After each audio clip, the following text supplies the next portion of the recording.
The Sri Ram Janmabhoomi Teerth Kshetra Trust has admitted that there were lapses in supervision after the alleged theft of donations at the Ram Temple in Ayodhya.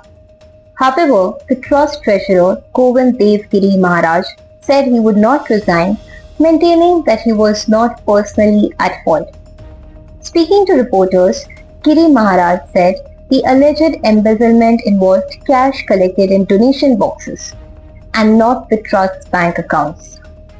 He estimated the suspected theft at around 3 crore rupees, while clarifying that the figure was only his personal assessment and not an official estimate.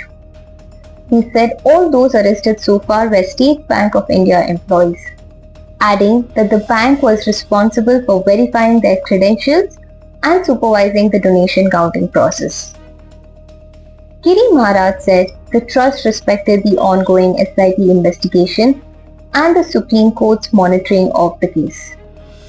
He also dismissed reports claiming that he had decided to resign.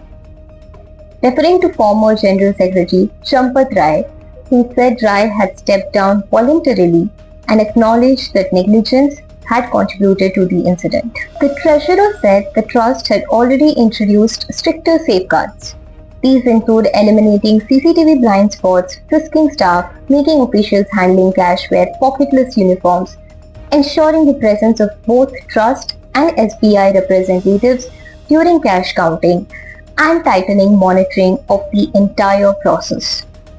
Calling the incident a crime against Lord Ram, Giri Maharaj said the trust's focus was on preventing such lapses in the future while ensuring those responsible faced strict action.